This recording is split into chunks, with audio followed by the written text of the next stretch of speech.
A very warm welcome to all of you in Vrindavan coaching classes. So our today's topic is the correction of resistance in series and in parallel.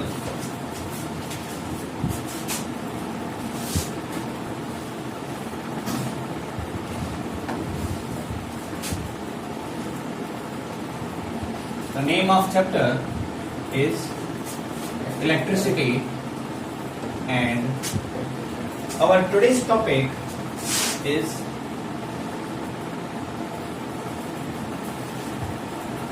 connection of resistance. So resistance can be connected in two methods, in series and parallel. Resistance कौन से method से connected हो सकते हैं? दो method से, series में और पैरेलल में. ठीक है. अब जैसे मैं आपको बात कहूं कि पहला रेजिस्टेंस है हमारे पास 2 ओम का, दूसरा रेजिस्टेंस है हमारे पास 3 ओम का. Ohm is the unit of resistance. तो देखो बेटा, ये मान लो ये पहला चूहा है,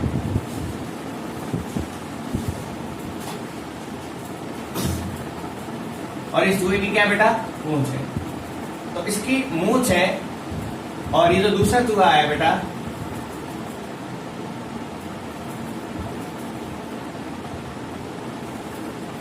ये इसकी क्या बेटा? मूंछ. तो इसकी मूंछ से दूसरी की क्या जुड़ी हुई है? पूंछ जुड़ी हुई है. जब मूंछ से पूंछ जुड़ती है तो वो किसके अंदर होता है बेटा? सीरीज के अंदर. तो ये किसमें है? सीरीज के अंदर. मूंछ से पूंछ जुड़ती है तो किसके अंदर होता है बेटा? सीरीज में. अगर ये मैं 3 ओम ऐसे ना कनेक्ट करके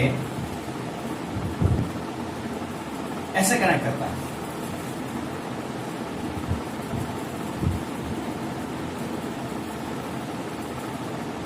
तो ये इसकी मूंछ है बेटा. तो मूंछ से मूंछ कनेक्टेड है और पूंछ से पूंछ कनेक्टेड है, तो इसको बोलते हैं बेटा आपके पैरेलल कॉम्बिनेशन. तो यहां पर ये 2 ओम और ये 3 ओम है, और यहां पर तो ये 2 ओम है. ठीक है. कितना ही ले लो, 4 5 6 7 कितना लेना है आपको? एग्जाम्पल है 3 ओम. ठीक है. तो ये तो हो गया पैरेलल में और ये हो गया सीरीज के अंदर. अब हम देखेंगे कि ओवरऑल रेजिस्टेंस कैसे फाइंड आउट करते हैं, टोटल रेजिस्टेंस कैसे फाइंड करते हैं. ठीक है.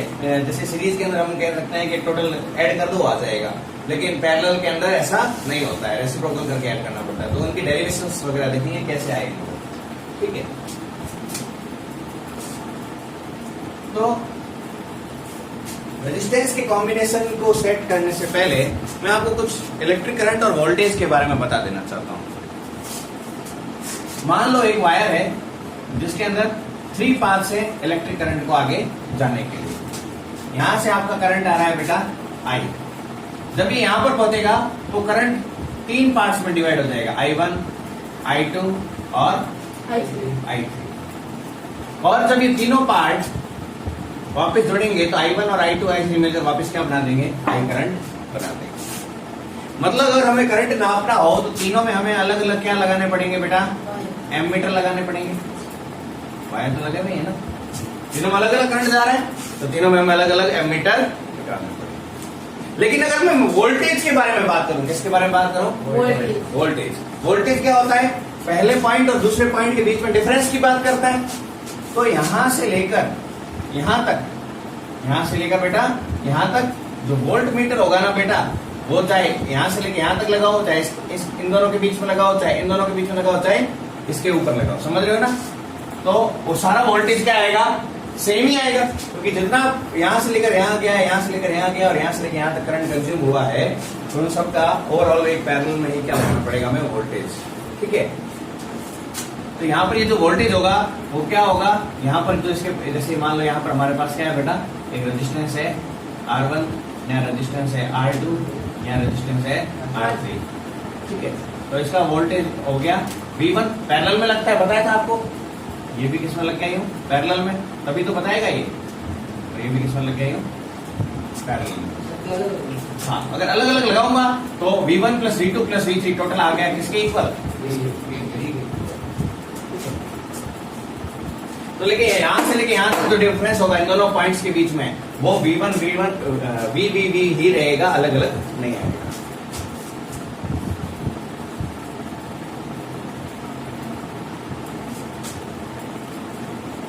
अब देखो सीरीज के अंदर हम बात करेंगे कैसे हम वोल्टेज फाइंड आउट करेंगे, कैसे हम इलेक्ट्रिक करंट फाइंड आउट करेंगे। सीरीज के अंदर मैंने आपको बताया था रेजिस्टेंस कैसे कनेक्टेड होता है, जैसे मुंह से मुंह कनेक्ट होती है। यहाँ पर लगा दी मैंने कि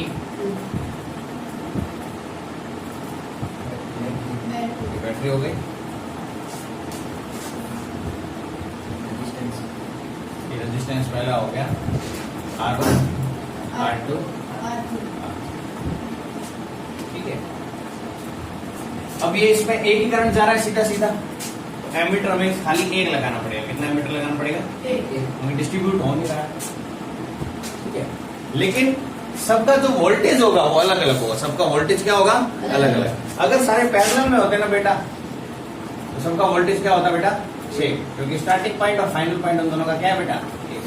लेकिन यहाँ पर अलग अलग डिवाइस आ रहे हैं बेटा, अलग अलग डिवाइस आ रहे हैं, तो मतलब उनका अलग अलग वोल्टेज भी होगा।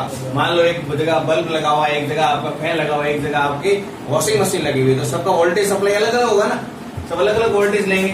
तो इसके अंदर वोल्टेज आ जाएगा V1, इसके अंदर आ जाएगा वोल्टेज V2 और इसके अंदर वोल्टेज आ जाएगा V3। ठीक है बेटा। अब हमें जो ओम्स लॉ पता है वो ओम्स लॉ होता है V, जिसमें वोल्टेज होगा, ओवरऑल वोल्टेज होगा, वो क्या हो जाएगा? Voltage in series, voltage in series, वो क्या आएगा? V1 plus V2 plus V3। यहाँ तो कोई doubt? V is equal to IR, V is equal to IR, right. तो ये हो जाएगा। अब देखो सब में एक ही करंट जा रहा है, इधर भी करंट I जा रहा है, इधर भी वही करंट I जा रहा है, इधर भी वही करंट I जा रहा है, करंट वही फ्लो हो रहा है। करंट कब अलग होगा? जब उसका पाथ क्या हो जाए? अलग। उसका रास्ता क्या हो जाए? अलग। यहाँ तो एक ही रास्ता है, तो सब में करंट क्या आएगा बेटा? सेम आएगा। क्या आएगा बेटा? सेम। ठीक है, ये हो गया I R, ये भी क्या होता है? I R, ये भी हो गया I R और ये भी हो गया I R। V1 के लिए रेजिस्टेंस कौन सा लग रहा है? R1, V2 के लिए रेजिस्टेंस R2 और V3 के लिए रेजिस्टेंस R3। इन सबको क्या कर दिया मैंने? ये जो रेजिस्टेंस ओवरऑल आएगा सीरीज में, जो रेजिस्टेंस इन सबका जुड़ेगा उसको मैं नाम देता हूँ रेजिस्टेंस इन सीरीज RS। अब इन सब में राइट साइड में देखो I कॉमन आ रहा है, इसमें से भी आ रहा है, इसमें से भी आ रहा है, इसमें से भी आ रहा है, तीनों में से क्या कॉमन आ रहा है बेटा? I। ये हो गया R1 plus R2 plus R3। यही इसके I के डिवाइड में आएगा, इससे ये कैंसिल आउट हो जाएगा। तो resistance in series is equal to R1 plus R2 plus R3। Series में कोई रेजिस्टेंस जुड़े हुए हो, इनको आप सीधा ऐसे क्या कर सकते हो? ऐड कर सकते। यहाँ तक स्क्रीनशॉट लेना है, ले लो, नोट डाउन करना है तो ठीक है।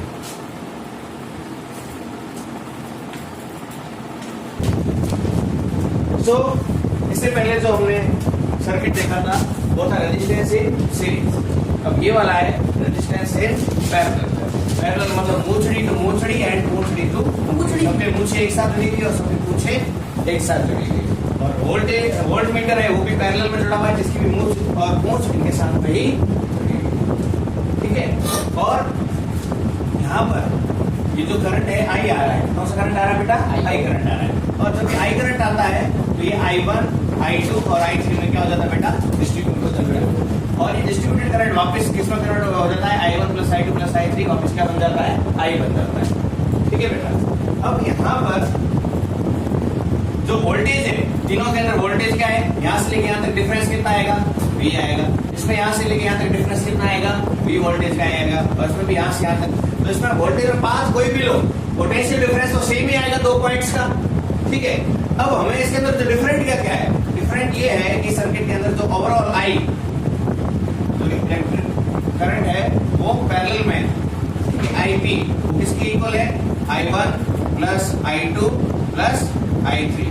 और पिछली बार में क्या आपके वोल्टेज अलग अलग था, तब हमने VS is equal to V1 plus V2 plus V3 लिया था। तो जो अलग अलग होता है वो आपको स्टार्टिंग में लेना है, सेम हो गया तो फिर क्वेश्चन नहीं हो पाएगा। ठीक है। अब यहाँ पर हमने ओम्स लॉ से पढ़ा है कि V इज इक्वल टू क्या होता है? IR। तो I इज इक्वल टू कितना हो गया? V upon R। ठीक तो यहाँ पर I की जगह मैं लिख सकता हूँ V upon R resistance in parallel. I1 की जगह V अपॉन R1 प्लस, ठीक है बेटा, I1 के अंदर क्या लग रहा है रेजिस्टेंस V अपॉन R1, क्योंकि हमने I की जगह फॉर्मूला पढ़ा है V अपॉन R लिख सकते हैं, I2 की जगह लिख सकते हैं V अपॉन R2 और I3 की जगह लिख सकते हैं V अपॉन R3। यहाँ से कोई डाउट है? कोई डाउट नहीं। I equal to V upon R होता है, ठीक है। ये पैरेलल के लिए था, V upon resistance in parallel. Voltage सबका सेम है कि नहीं है? वोल्टेज समय सेम है, ठीक है।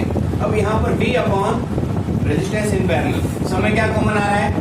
V कॉमन आ रहा है, V आ गया 1 upon R1 plus 1 upon R2 plus 1 upon R3। यहाँ तक कोई डाउट? ये 20 के डिवाइड में आ जाएगा तो 20 से V क्या हो जाएगा? कैंसिल आउट हो जाएगा बेटा।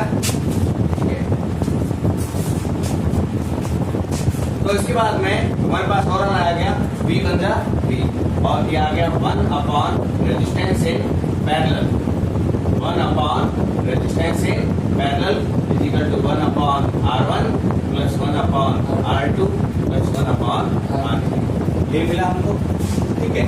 ये आपका फॉर्मूला होता है जब रेजिस्टेंस आपको किसको निकालना हो? पैरेलल में। सीरीज में तो सीधा ऐड कर दो, और जब पैरेलल में हो तो उनका रेसिप्रोकल कर करके ऐड करोगे। क्लियर? इसको एक और तरीके से हम आगे सॉल्व कर सकते हैं। 1 upon resistance in parallel is equal to, कैल्शियम लेंगे तो आ जाएगा R1 R2 और R3। इस पूरे को R1 से डिवाइड करूंगा तो R1 से R1 तो बढ़ जाएगा, R2 R3 1 से मल्टीप्लाई हो जाएगा तो आ जाएगा R2 R3 plus R1 R2 R3 को 2 से R2 से डिवाइड करूंगा तो R2 से R2 कट जाएगा और पूरा बच जाएगा R1 R3। मतलब उसके नीचे वाला छोड़ दो, बाकी लिख दो। इसमें R2 छोड़ दो, क्या लिखेंगे? R1 R3। इसमें R3 छोड़ दो, R2 एलसीएम तो लेना है। अब इसका भी रेसिप्रोकल करूंगा तो इसको भी रेसिप्रोकल हो जाएगा। अगर ये हो जाएगा RP अपॉन 1, मतलब RP हो गया, अपॉन 1 लिखने की कोई जरूरत नहीं। इसका रेसिप्रोकल क्या हो गया? R1 R2 R3 अपॉन में मैं ये वाला पहले लिख सकता हूँ R1 R2 plus R2 R3 plus R3 R1। R1 R3 को क्या लिख दिया? R3 R1। ये भी आपका फॉर्मूला होता है जब रेजिस्टेंस है पैरेलल। जब 3 की रेजिस्टेंस हो तो ये फॉर्मूला आ जाएगा। मान लो जब when two resistors are connected, when two resistors are connected, तो resistances are connected। अभी तक 3 के लिए देखा, ठीक है। तो जो भी हो आप इसके लिए आगे आगे जोड़ते चले जाओ, आगे आगे और आपके जो भी आता चला जाएगा। ऐसे भी तो लेना है। मैं 2 के लिए आपको करके बता देता हूँ। 1 upon resistance in parallel is equal to 1 upon R1 plus 1 upon R2। ये लगेगा फॉर्मूला बेटा, रेसिप्रोकल कर करके, ठीक है। 1 upon resistance in parallel is equal to, नीचे एलसीएम क्या आ जाएगा? R1 into R2।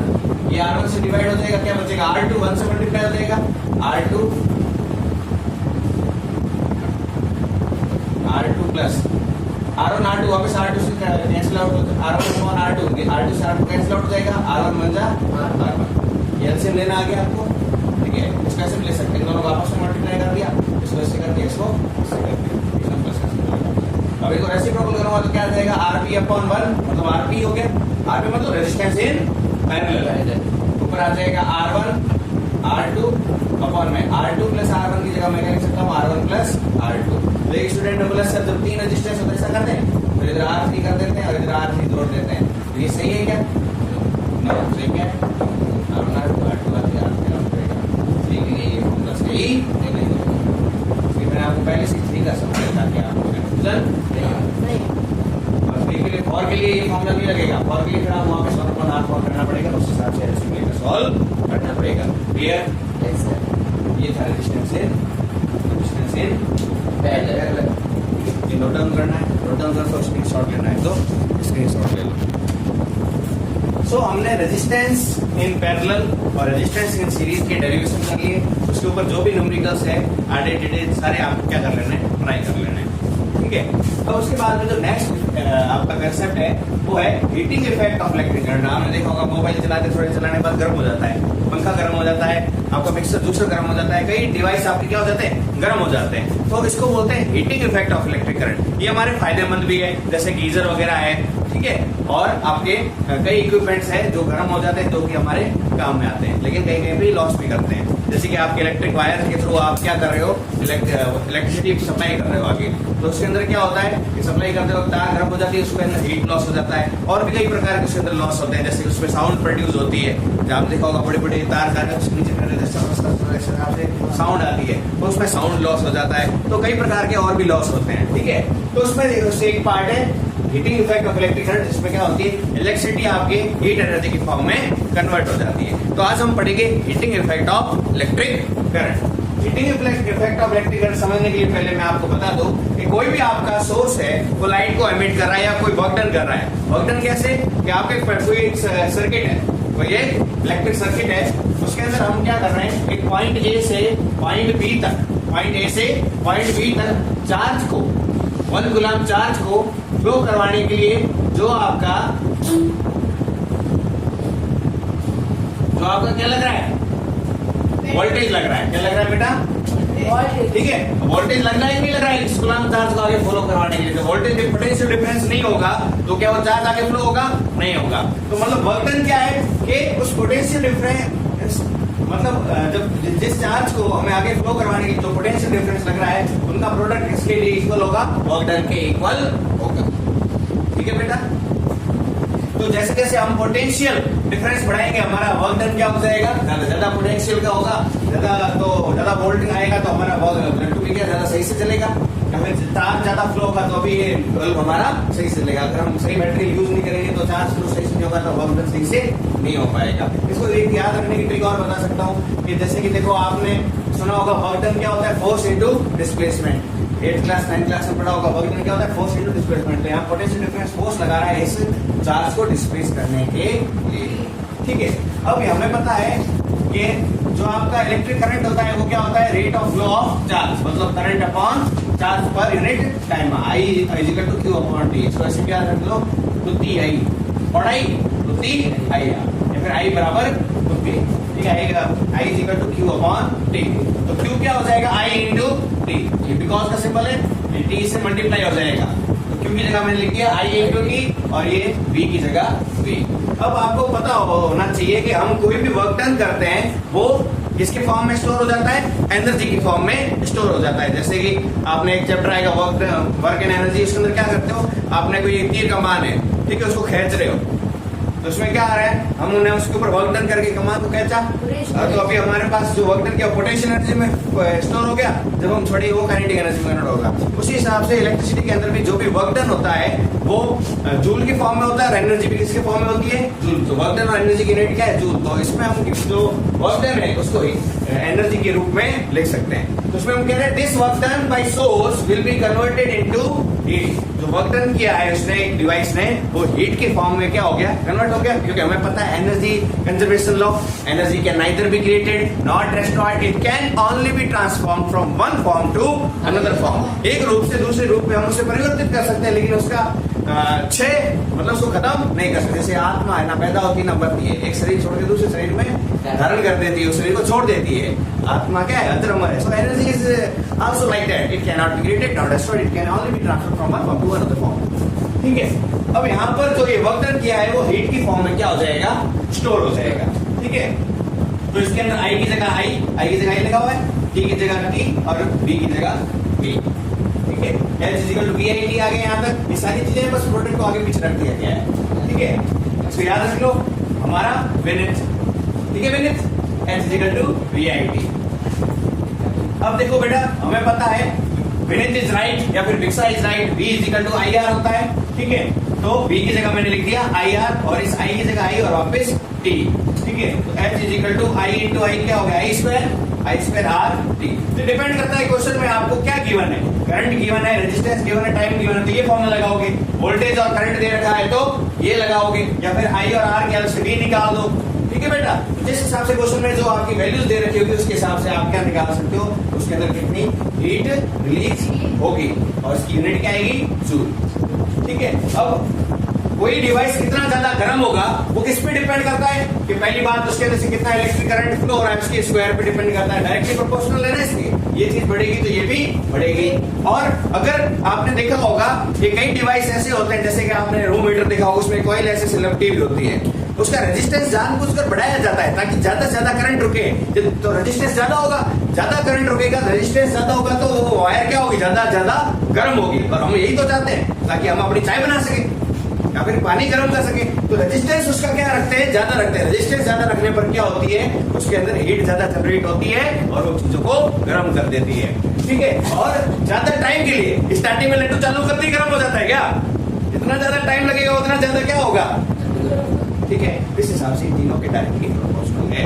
So this topic is heating effect of electric current. Our next topic will be क्या आएगा, पावर। ठीक है, तो ये आपको नोट डाउन करना है, नोट डाउन कर लो। स्क्रीनशॉट लेना है तो स्क्रीनशॉट ले लो। सो अब अपना नेक्स्ट टॉपिक है इलेक्ट्रिक पावर। पावर का मतलब क्या होता है, कौन ज्यादा काम करता है। ठीक है, जैसे मान लो एक इंसान 200 ईंटें 2 घंटे में ले जा रहा है और दूसरा 2 ईंटें 2 घंटे में ले जा रहा है, तो इसका तो आया 1 और इसका आया रेशियो कितना आया 100। ठीक है, अगर ये ईंटों की जगह मैं बोलूं कि इतना जूल उसके वो काम लग रहा है, वर्क डन की यूनिट क्या होती है, जूल। इतना जूल उसकी एनर्जी लग रही है और दूसरी की एनर्जी खाली 2 जूल लग रही है। तो यहाँ पर ये क्या आया 100 जूल पर सेकेंड और ये भी आया 1 जूल पर सेकेंड।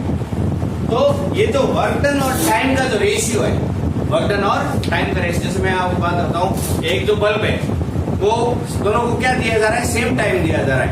एक सेम टाइम में एक छोटा सा लड्डू होता है जो बहुत धीरे जलता है और एक जो लड्डू होता है वो बहुत तेज जल रहा होता है। तो ज्यादा वर्क डन कौन कर रहा है, जो तेज जल रहा है, ज्यादा आपके काम आ रहा है। ठीक है, तो इलेक्ट्रिक पावर किस पे डिपेंड करती है, पर्टिकुलर टाइम में कौन कितना ज्यादा आपका वर्क डन कर रहा है। तो पावर क्या हो गया, वर्क डन अपॉन टाइम। ठीक है, तो power is equal to work done upon time. अब हमें अभी हमने याद किया था जो हीट था वो वर्क डन होता है, हीट के फॉर्म में हो जाता है। तो हमने याद किया था हमारा मिनट, तो W इज इक्वल टू क्या आ गया, VIT। हमने पीछे पढ़ लिया था ऐसे, W is equal to H is equal to VIT।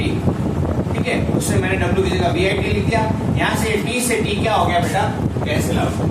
तो अब यहाँ पर ये जो V होता है, मैंने बताया था मिनट इज राइट या फिर विक्सा is right. V is equal to IR लिख दिया मैंने यहाँ पर, और इस I की जगह ये आपका I आ गया और V की जगह I की जगह I इंटू I क्या आ गया, I स्क्वायर, और R की जगह R। ये भी पावर का फॉर्मूला होता है, I स्क्वायर R। तो आपको करंट दे रखा हो, रेडियस दे रखा हो तो आप पावर निकाल सकते हो। जो वोल्टेज और करंट दे रखा हो और टाइम दे रखा हो तो भी निकाल सकते हैं। अच्छा, एक और ये फॉर्मूला बन गया, P is equal to VIP, very important. ठीक है, VI। ठीक है, ये भी फॉर्मूला है।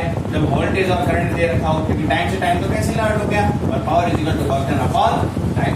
अब बात आती है कि पावर की यूनिट क्या होगी। तो वर्क डन की यूनिट क्या होती है, जूल, और टाइम की यूनिट क्या होती है, सेकंड।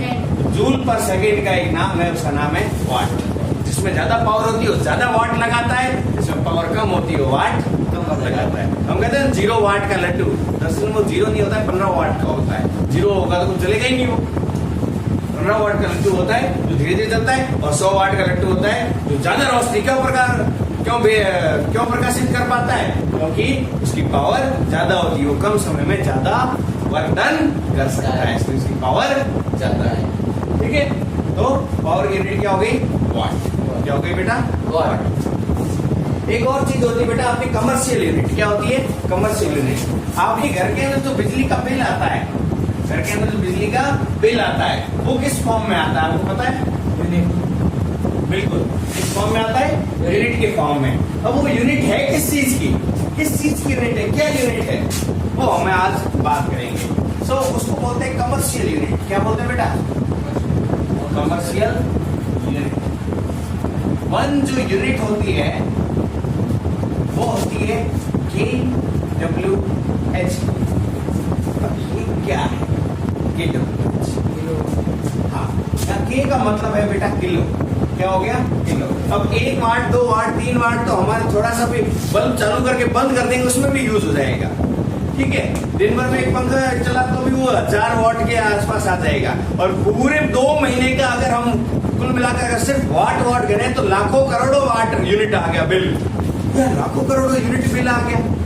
बल्कि जो बिल आता है वो 1 किलोवाट का 7-8 रुपए होता है। इतने सारे को यार क्वांटिटी कौन याद करे। मैं बोलूँ आप यहाँ से रामदेरा की यूनिट सेंटीमीटर में बताओ सर, यार इतना लंबा थोड़ा कौन बताएगा, कोई बड़ी यूनिट बताओ। वाट में बताना हमारे लिए थोड़ा मुश्किल, तो किलोमीटर, हाँ 10-11 किलोमीटर यहाँ से। तो यहाँ पर जो बिजली का बिल देते हैं ना, उनको बोलेंगे आपका 2 करोड़ इतना यूनिट बिल आया है, सॉरी वाट आया है बिल, तो बोलेंगे यार वाट, ठीक है। ओके, उसमें मुझे निकलेगा वाट क्या इतना तो आता है क्या, ठीक है। तो इसलिए हमें यूनिट को क्या करने के लिए, थोड़ा बड़ा करने के लिए, ताकि हम आसानी से सुविधा अनुसार उसको क्या कर सके, समझ सके। तो इसके लिए आगे हमने क्या लगा दिया, किलोवाट। क्या हो गया, किलोवाट, ठीक है। लेकिन ये सिर्फ किलोवाट नहीं, आगे क्या है, आर भी है। क्या है बेटा, आर भी, मतलब आर समझते हो ना, समय, HOUR, आर, ठीक है। ये क्या है, किलोवाट। तो किलोवाट तो क्या हो गया बेटा, आपका पावर हो गया, और आर क्या हो गया बेटा, टाइम। ये किसकी इक्वल होता है बेटा, ये वर्क डन की इक्वल होता है, क्योंकि पावर क्या होता है, work done upon time divide में इसमें क्या हो गया, मल्टीप्लाई। और ये जो वर्क डन होता है ये किसकी फॉर्म में सेव होता है बेटा, एनर्जी की फॉर्म में। कुल मिलाकर आपके घर पे जो बिल आता है वो एनर्जी का बिल आता है, इलेक्ट्रिक एनर्जी का बिल आता है, वर्क डन का बिल नहीं। सॉरी, हाँ, वर्क डन जो है ना, मतलब पावर नहीं, पावर का बिल नहीं आता है, वोल्टेज का बिल नहीं आता है, आपके घर के अंदर जो बिल आता है किसका आता है, इलेक्ट्रिक एनर्जी, जितनी एनर्जी आपने कंज्यूम की है, ठीक है। तो पावर वाट में ना लेने की बजाय हम किसमें लेते हैं, किलोवाट में। आर क्या हो गया, टाइम सेकंड्स बहुत छोटा हो जाता है, इसलिए इसको और बड़ा करने के लिए हमने आर यूज कर दिया है। तो आपका जो बिल आता है वो पावर इनटू टाइम, ये हो गया पावर किलोवाट, और आर क्या हो गया, टाइम। तो ये आपका हो गया work done, power into time, क्योंकि पावर क्या होता है, work done upon time, time उधर मल्टीप्लाई चलेगा, और ये जो वर्क डन होता है वो एनर्जी होती है। इसलिए आपके घर के जो बिल आता है kWh में आता है, आज जाकर 1 kWh कितना होता है, 1000, ठीक है, आपके वाट। और उसके बाद में एक आर कितने सेकंड्स के हो गया, 60 इंटू 60 मिनट इंटू 60 सेकेंड, ये हो गया 6 6 36, ये हो गए 20, और ये हो गए 1 2 3 वाट। 1 kWh आपके कितने वाट की बल्ब, ये देखो कितना ज्यादा लग रहा है, 1 10 100 1000 10,000 लाख 10 लाख, एक यूनिट जला है और कह रहे हैं आपके 36 लाख वाट,